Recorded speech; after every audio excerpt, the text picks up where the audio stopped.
खून का रिश्ता। एक 7 साल के बच्चे की मां की एक गंभीर बीमारी के कारण मौत हो जाती है। कुछ समय के बाद उस बच्चे के पिता अपने बच्चे को मां का प्यार मिले ये सोचकर एक दूसरी शादी कर लेते हैं। एक दिन पिता मन ही मन सोच रहे होते हैं कि क्या मेरा बच्चा अपनी नई के साथ खुश तो है ना? क्या मेरे बेटे को उसकी पुरानी माँ याद तो नहीं आती ना?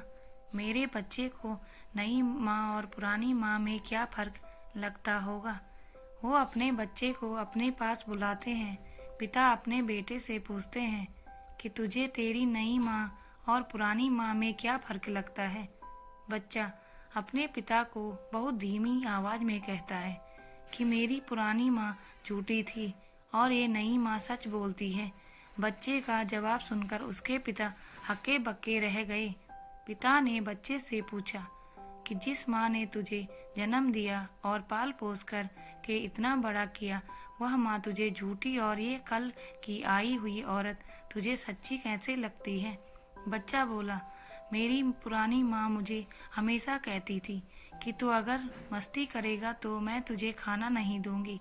मैं फिर भी खूब मस्ती करता था।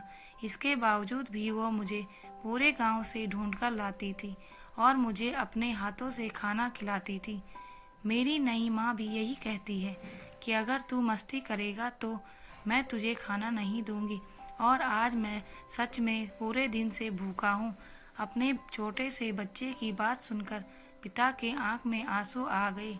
इसके बाद से पिता खुद ही अपने बेटे की देखभाल करने लगे। माँ जैसी बहुत मिल जाएंगी, लेकिन जो असली माँ है उसके जैसा कोई हो ही नहीं सकता। इसलिए ही हमेशा यही प्रार्थना कीजिए कि भगवान हमारे माता पिता को हमेशा खुश और स्वस्थ रखे। मंदिर में जाकर भगवान को पूजने से पहले अपने माता पिता को जरूर पूजें। हमारी असली माँ का स्थान और कोई नहीं ले सकता, चाहे वो कितनी भी कोशिश क्यों न कर ले। माँ तो माँ होती है और हमारे खून के रिश्ते की बराबरी कोई नहीं कर सकता।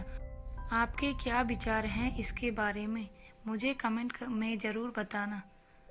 अगर आप हमारे चैनल पे नए हैं तो प्लीज़ लाइक, कमेंट, शेयर और सब्सक्राइब ज़रूर करना। धन्यवाद।